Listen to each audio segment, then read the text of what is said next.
சட்டமன்ற உறுப்பினர் ஆகிறதுக்கு வாய்ப்பு தரேன்னு சொன்னாங்க. அது 2 கட்டங்கள்லேயும் எனக்கு தவறி போயிடுச்சு. அப்படியே அம்மாவனுடைய மறைவுக்கு பிறகு நான் அப்போ அதிமுகவில் இணைஞ்சு முழுமையாக பயணம் அப்படி பண்ணேன். அம்மாவனுடைய மறைவுக்கு பிறகு இந்த இயக்கம் மிகப்பெரிய சோதனை காட்டம் ஏற்பட்டது. அப்போ எடப்பாடியார் அந்த பொறுப்பை ஏற்று ஒரு சிறப்பாக செயல்படுவார் என்ற நம்பிக்கையில் நானும் இருந்தேன். ஏன்னா அதிமுகங்கிறது ஜாதி மதங்களுக்கு அப்பாற்பட்ட ஒரு சமூக நீதி இயக்கம். அந்த அடிப்படையில் நானும் அவரோட பயணித்தேன், அவரோட தோளோடு தோளுண்டேன்.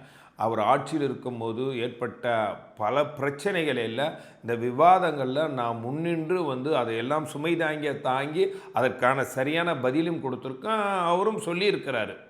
எல்லா அமைச்சர்களும் என்னை பாராட்டியிருக்காங்க, நேரடியாக தொடர்பு கொண்டிருக்கிறாங்க.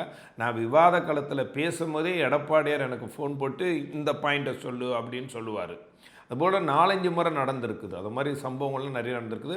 சில தவறுகளை நான் ஒரு விவாதத்தில் நான் பேசும்போது உப்பை தின்றவன் தண்ணி குடிப்பான்னு கூட ஒரு வார்த்தையை சொன்னேன். அந்த சமயத்தில் குட்கா சம்பவம் நடந்த அந்த விசாரணை சிபிஐ விசாரணை அப்போது நான் சொல்லும்போது அது எப்படிப்பட்ட வார்த்தையை நீ சொல்லக்கூடாதுன்றெல்லாம் என்னை சொல்லியிருக்கார். சில விஷயங்களை பாயிண்ட் அவுட் பண்ணியிருக்கார், சில விஷயங்களை பாராட்டியும் இருக்கார்.